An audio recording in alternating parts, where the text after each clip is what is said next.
when you think about it, was pretty insane. He wanted to try staying awake completely. Not for one night, not two, 11 full days, 264 hours. No coffee, no stimulants, no help of any kind. His name was Randy Gardner. And what happened to his brain over those 11 days would permanently change the way science understands sleep. But the most chilling part isn't the record itself. The most chilling part is what happened after. Randy wasn't a scientist. He was just a regular teenager looking for a topic for his school science fair. The idea was simple: try to break the world record for staying awake, which at the time was held by a radio DJ at 260 hours, and document what happens to the body and brain along the way. Two of his friends, Bruce McAllister and Joe Marciano, agreed to take turns keeping Randy awake. And word of the experiment reached a sleep researcher at Stanford University named Dr. William Dement, who immediately came to monitor Randy's condition scientifically. So this teenage experiment, without anyone planning it, became one of the most thoroughly documented sleep deprivation studies in the history of science. Days 1 and 2. The first 2 days, Randy was fine. Tired? Yes. Hard to focus? A little. But he could still hold a normal conversation, still play pinball, still watch other people sleep with a mix of envy and pride. The human brain is built to survive one night without sleep. We've all been there. You're still functional, just a little zombie-like. But on day 3, something started to shift. Days 3 and 4, the brain starts disconnecting. This is where things stop making sense. Randy began experiencing hypersensitivity to light and sound. Small things that normally wouldn't bother anyone suddenly felt unbearable. His memory started leaking. He could lose track of a thought mid-sentence. Forget what he'd just said. Forget what he'd just seen. And what shocked Dr. Dement the most? The symptoms were beginning to look like the early signs of Alzheimer's. Not because Randy actually had Alzheimer's, but because a sleep-deprived brain and a brain affected by dementia show remarkably similar damage patterns on an EEG scan. It was the first time science had ever seen that connection firsthand. Days 5 through 7. The line between real and not real. This is the part that makes your skin crawl. On day 5, Randy began hallucinating. Not mildly. He once looked at a street sign and genuinely thought it was a person standing there. He heard a radio announcer's voice speaking, but when they checked, no radio was on. The voice was coming from inside his own head. Scientists later explained this through something called microsleep, an REM intrusion. When you go without sleep long enough, your brain doesn't simply give up. It starts stealing sleep in tiny fragments called microsleep windows of sleep lasting a fraction of a second to a few seconds, without you even realizing it. And even more striking, dreams, which should only occur during REM sleep, began leaking into Randy's waking state, meaning Randy was literally half dreaming while still standing and walking around. No wonder his sense of reality was falling apart. Days 8 through 10. The collapse of personality. By this point, Randy wasn't the same Randy anymore. Paranoia crept in.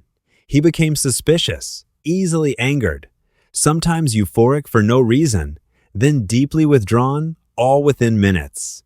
Most famously, one day he became absolutely convinced that he was a professional American football player, not just imagining it, genuinely certain. His physical coordination collapsed too. Speaking became difficult, words coming out slow and slurred. And then came the single most iconic moment in the entire experiment's record. On day 11, researchers asked Randy to count backwards from 100 inches increments of 7. Stop. When asked why he stopped, Randy answered honestly. He had forgotten what he was doing. Day 11. The world record and the finish line. The 8th of January, 1964. Randy Gardner had officially stayed awake for 264 hours and 12 minutes. A new world record. He was taken to a military hospital for observation. Ironically, physically, he was completely fine. Heart normal, blood pressure normal, organs healthy. But his brain showed something science had never seen before. Highly unusual brainwave patterns. A strange mixture of wakefulness and sleep running simultaneously. Randy then slept for 14 hours straight. When he woke up, he said he felt groggy, but no more than anyone would after a solid night's sleep. And clinically, within a few days, nearly all of his cognitive functions had recovered. Nearly. The part nobody talks about. This is the part of Randy Gardner's story that almost never gets told. Decades after the experiment, Randy developed a condition that tormented him: severe chronic insomnia. He couldn't sleep normally anymore. Every night became a struggle. His brain, once forced to stay awake for 11 days straight, seemed to have lost its ability to truly rest. Randy himself said in an interview that he believed the experiment had permanently damaged something in his sleep mechanism. Modern science backs this up. Recent research shows that extreme sleep disruption can alter the brain's sleep regulation systems over the long term. A system pushed past its limits doesn't always reset to zero. The record is written in the history books.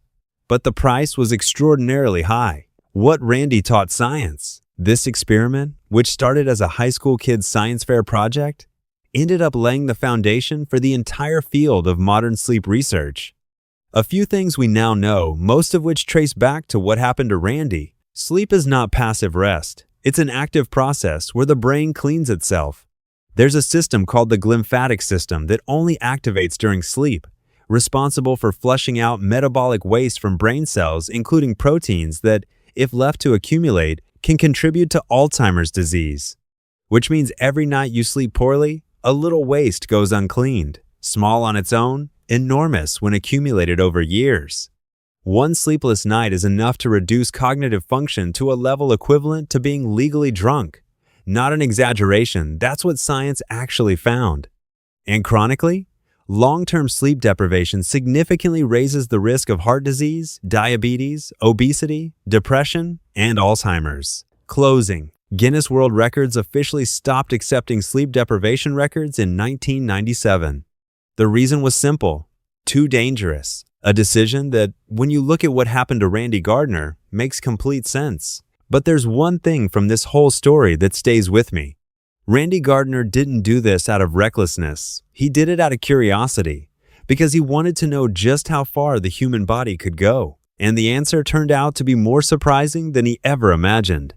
The limit exists, and the price of crossing it, as Randy came to know firsthand, isn't always something you can fully pay back. So tonight, when you're tempted to pull an all-nighter for work, for a series, for mindless scrolling, maybe it's worth remembering one small thing. Your brain is waiting for its turn to clean itself. Give it that chance. Thank you for exploring this with Mr. Posey. See you in the next story.